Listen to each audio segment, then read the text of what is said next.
വല്ലാത്തൊരു മുരൾച്ച കേട്ട് വന്ന് നോക്കിയതാണ്. എല്ലാം കൂടി വട്ടം കൂടി എന്തൊക്കെയോ പറയുന്ന പോലെ തോന്നിയതും അടുത്തേക്ക് വന്നപ്പോഴല്ലേ മനസ്സിലായി നമ്മുടെ ഷാഡോ കുട്ടിക്കാണെങ്കിൽ എവിടെന്നോ എന്തിനോ കിട്ടിയിട്ടുണ്ടും. അപ്പോൾ അത് വായിൽ വച്ചിട്ട് നിങ്ങൾക്ക് ആർക്കും തരലട തെണ്ടികളെ എന്ന് എല്ലാവരും തെറി വിളിക്കണ പോലെ ഉണ്ട് തോന്നിയതും.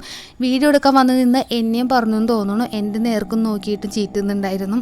അപ്പോൾ ഇവളുടെ വായിലിരിക്കുന്നത് തുരപ്പൻ്റെ കുഞ്ഞാണ് കേട്ടോ. നമ്മുടെ വീടിൻ്റെ ബാക്കിലൊരു തുരപ്പൻ അബദ്ധവശാലേ വന്ന് പ്രസവിച്ച് കിടന്നതാണ്. പപ്പൂസ് ആണെങ്കിൽ അതിനോരോന്നിനെ പിടിച്ച് ഇതങ്ങൾക്ക് ഇട്ട് കൊടുക്കലാണ്ട പരിപാടി. ഇതെന്തായാലും ഡെഡായിപ്പോയും. ഇവിടെ നമ്മുടെ കുഞ്ഞാറ്റക്കുട്ടിയാണ് ഈ ചേർന്ന് അങ്ങോട്ട് ഇരിക്കണം. അടുത്തേക്ക് അങ്ങോട്ട് ഇച്ചിരി കൂടി ചേർന്ന് നിന്ന് എന്തെങ്കിലും കിട്ടിയാലോ എന്ന് ഓർത്തും.